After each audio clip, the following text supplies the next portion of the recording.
നിൽക്കണമായിരുന്നു. അഷ്റഫുൽ ഖൽഖിൻ വഫാത്തിന്റെ നേരത്ത് അർളും സമാവാത്തും പൊട്ടിക്കരഞ്ഞാനേ. എല്ലാം പൊട്ടിക്കരഞ്ഞു. ആരാണീ പോകുന്നത്? അല്ലാഹുവിന്റെ ഹബീബാണ് ഈ ലോകത്ത് വിട പറഞ്ഞു പോകാനിരിക്കുന്നത്. സമ്മതമാണെങ്കിൽ റൂഹ് പിടിക്കാനും സമ്മതമില്ലെങ്കിൽ കണ്ട് മടങ്ങാനും.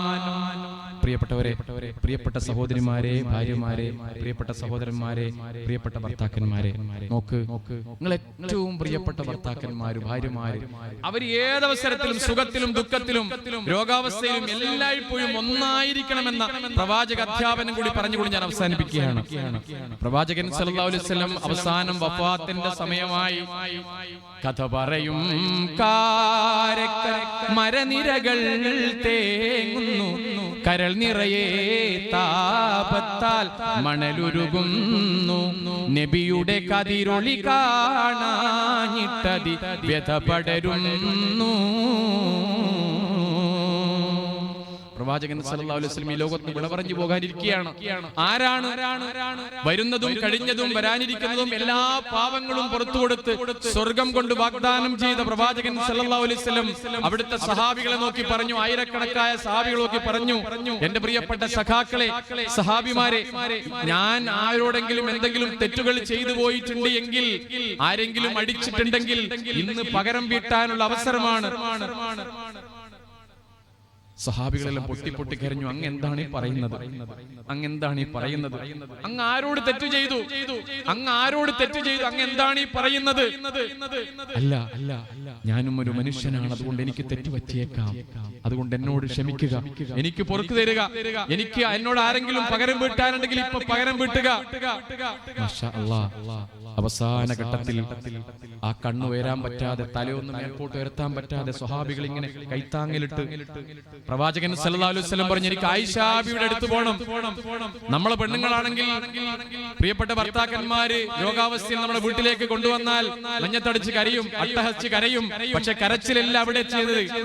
പ്രവാചകൻ സല്ലല്ലാഹു അലൈഹി വസല്ലം വരുന്നത് കണ്ട് സൂറത്തുൽ ഫാത്തിഹയും സൂറത്തുൽ ഇഖ്ലാസും സൂറത്തുൽ ഫലഖും സൂറത്തുൽ നാസും ആയത്തുൽ കുർസിയും ഓതി ഒന്ന് ഊതി തലോടി പ്രവാചകൻ സല്ലല്ലാഹു അലൈഹി വസല്ലമിനെ സ്വീകരിക്കുന്ന വല്ലാത്തൊരു രംഗം അവിടെ നമ്മൾ കാണുകയാണ്. പ്രവാചകൻ സല്ലല്ലാഹു അലൈഹി വസല്ലം അവിടെ മരണാസന്ന നിലയിൽ ഇങ്ങനെ കിടക്കുന്നു. വഫാത്തിന്റെ സമയമാണ്. എല്ലാവരും ഇങ്ങനെ പൊട്ടിക്കരയുന്നു. പ്രവാചകൻ സല്ലല്ലാഹു അലൈഹി വസല്ലം വല്ലാതെ പറയുന്നു, മരണത്തിന്റെ ആ വേദന എത്രമാത്രം കഠിന കഠോരമാണ്. അല്ലാഹുവിന്റെ ഹബീബിന് അങ്ങനെ മരണവേദന ഉണ്ട് എങ്കിൽ നമ്മുടെ മരണവേദന എത്രമാത്രം പ്രയാസമായിരിക്കും എന്നോർത്താണ് അവിടുന്ന് കരയുന്നത്. ഫാത്തിമ, ആയിഷ. പ്രവാചകന്റെ കണ്ണുകൾ പലപ്പോഴും അങ്ങോട്ടും ഇങ്ങോട്ടും നീങ്ങുന്നു. ആയിഷ ശ്രദ്ധിക്കുന്നു. റളിയല്ലാഹു തആല കണ്ണങ്ങോട്ട് നീങ്ങി. എവിടത്തേക്കാണ് കണ്ണു പതിയുന്നത്? ആങ്ങളയായ അബ്ദുറഹ്മാന്റെ അടുത്തേക്കാണ് കണ്ണ്. എന്തേ കാരണം? അവിടുത്തെ കയ്യിൽ ഒരു മിസ്വാക്ക് ഉണ്ട്. ആ മിസ്വാക്ക് ഒന്ന് മേടിക്കണം എന്നുകൊണ്ടായിരിക്കാം കണ്ണങ്ങോട്ട് പതിഞ്ഞത്. ആയിഷാ ബീബി ഉടനെ തന്നെ ആ മിസ്വാക്ക് മേടിച്ച് തന്റെ പല്ലുകൊണ്ട് ഞെക്കി, പല്ലുകൊണ്ട് ചവച്ചരച്ച് തന്റെ ഉമിനീര് കൂട്ടി ചേർത്ത് പ്രവാചകന്റെ വായിൽ വെച്ച് മിസ്വാക്ക് ചെയ്യുന്ന ഒരു രംഗം നമ്മൾ കാണുകയാണ്. പ്രവാചകൻ സല്ലല്ലാഹു അലൈഹി വസല്ലമിന് ഏറ്റവും ഇഷ്ടമാണല്ലോ എന്റെ അടിയാറുകൾക്ക്, എന്റെ ഉമ്മത്തുകൾക്ക്, എന്റെ പ്രിയപ്പെട്ടവർക്ക് പ്രയാസമില്ല എങ്കിൽ 5 നേരവും പല്ല് തേക്കാൻ ഞാൻ കൽപ്പിക്കുമായിരുന്നു. പക്ഷെ അവർക്കൊരു പ്രയാസമായിരിക്കും എന്നതുകൊണ്ട് ഞാനത് കൽപ്പിക്കുന്നില്ല എന്ന് പഠിപ്പിച്ച പ്രവാചകൻ സല്ലല്ലാഹു അലൈഹി വസല്ലം ആ മിസ്വാക്ക് പ്രിയപ്പെട്ട ആയിഷാ ബിബി റളിയല്ലാഹു തആല പ്രിയപ്പെട്ട ഭർത്താവിന്റെ വായിലേക്ക്, പല്ലിലേക്ക് വെച്ചു കൊടുത്ത് പല്ല് തേച്ചു കൊടുക്കുന്ന ഒരു രംഗം. പ്രിയപ്പെട്ടവരെ, സഹോദരിമാരെ, സഹോദരന്മാരെ, കുടുംബ ജീവിതത്തിന്റെ ഊഷ്മളത, ജീവിതഗന്ധിയായ ആ കുടുംബ വ്യവസ്ഥ നമ്മുടെ ജീവിതത്തിലേക്ക് കൂടി നമ്മൾ ആവാഹിച്ചെടുക്കേണ്ടതുണ്ട്. ജിബ്രീൽ അലൈഹിസ്സലാത്തു വസ്സലാം പ്രാർത്ഥിക്കാറുള്ള ഒരു പ്രാർത്ഥന കൂടി ചൊല്ലി കണ്ണുകൾ മേൽപോട്ട് വഞ്ഞ് ആത്മാവ് പിടിക്കുന്ന ഒരു രംഗമുണ്ട്. മാഷാ അല്ലാഹ്. അല്ലാഹുവിന്റെ ഹബീബി ലോകത്ത് വിട പറഞ്ഞു പോകുമ്പോ ആയിഷാ ബിബി സംതൃപ്തയാണ്. പ്രവാചകൻ സല്ലല്ലാഹു അലൈഹി വസല്ലം ഒരു ഭർത്താവ് എന്ന നിലയിൽ അതിനേക്കാൾ സംതൃപ്തനാണ്. മാഷാ അല്ലാഹ്. അല്ലാഹു പ്രവാചകൻ സല്ലല്ലാഹു അലൈഹി വസല്ലമിന്റെ ജീവിതം ജനനം മുതൽ മരണം വരെയുള്ള വഫാത്തിന്റെ സമയം വരെയുള്ള ആ ജീവിതഗന്ധിയായ മനോഹരമായ ജീവിത സുന്നത്തുകൾ, നടത്തം, ഇരുത്തം, മൗനാനുവാദങ്ങൾ പോലും നമ്മുടെ ജീവിതത്തിൽ പകർത്താനുള്ള തൗഫീഖ് നൽകി അനുഗ്രഹിക്കുമാറാകട്ടെ. ഫല്യഖുൽ ഖൈറൻ ഔ ലിയസ്മുത്. നിങ്ങൾ നല്ലത് പറയാ, അല്ലേ മിണ്ടാണ്ടിരിക്കുക. ലോകത്ത് മൗനത്തിന് പോലും വിലയുണ്ടെന്ന് പഠിപ്പിച്ച ലോകത്തിന്റെ നായകൻ മുഹമ്മദ് മുസ്തഫ സല്ലല്ലാഹു അലൈഹി വസല്ലമിന്റെ മാതൃക നമ്മുടെ ജീവിതത്തിൽ പകർത്തുക. മരണം സുനിശ്ചിതമാണ്, നിഴല് പോലെയുണ്ട് എന്ന ഓർമ്മ നമ്മുടെ ഉള്ളിൽ വരിക. ഈ കോട്ടും ഈ സൂട്ടും ഞാനിട്ട ഈ പാന്റും ഷർട്ടും ചെരുപ്പും അയക്കാൻ ഞാനല്ല വരുന്നത്, നാളെ മറ്റൊരാൾ വരാനുണ്ട്. ആരോ എന്റെ കഫംപുടവ ഏതോ ടെക്സ്റ്റൈൽസിന്റെ അലമാരിയിലുണ്ട്.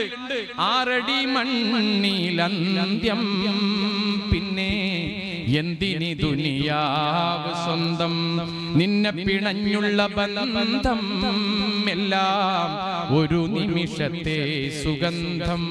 അന്തസ്സുള്ളൊരു ദുനിയാവ് ആർക്കാണിവിടെ സ്ഥിരവാഴ്വ്, അവധിയടുത്ത് കഴിഞ്ഞാൽ പിന്നെ 6 അടി മണ്ണിൽ ഒരു വീട്. അന്തസ്സുള്ളൊരു ദുനിയാവ് അന്ത്യമായ യാത്ര നീ തിരിക്കും, അവസാന വേദന നീ സഹിക്കും. 6 അടി മണ്ണിൽ അലിഞ്ഞു ചേരും, ആരും സഹായത്തിനില്ലാതെ പോകും. ഒറ്റ വീർപ്പ് നിന്നു പോയാൽ തീരുമാഹങ്കാരം, ഒക്കെയും പടച്ച റബ്ബിൽ തേട് സാദാ നേരം. തൊട്ടിലിൽ നിന്നും തുടങ്ങി കട്ടിലിൽ മടങ്ങും, തെറ്റു ചെയ്തോർക്കന്ന് റബ്ബിൻ ശിക്ഷയും കൂടുങ്ങും. അഹങ്കാരക്കാരൻ, അഴിമതി വീരൻ, ആരോടും ചൂളാത്ത ശൂരൻ, സമരക്കാരൻ, അമരക്കാരൻ, സമരക്കാരൻ, അമരക്കാരൻ, അസ്രായീലിന്റെ മുന്നിൽ നിസ്സാരൻ. കുളിപ്പിച്ചു കോടി പുടവയിൽ മൂടി, കർപ്പൂരം പനിനീരും ചൂടി, നമസ്കരിക്കും സമസ്കരിക്കും, നമസ്കരിക്കും സമസ്കരിക്കും. സമയം വരെയും അന്നാളുകൾ കൂടും, സമയം വരെയും അന്നാളുകൾ കൂടും. ബന്ധുക്കളെത്തി മയ്യത്തെടുത്ത് ഇരുളാർന്ന ഖബറുള്ളിൽ താഴ്ത്തും. ഇണയതുമില്ല തുണയതുമില്ല, ഇണയതുമില്ല തുണയതുമില്ല.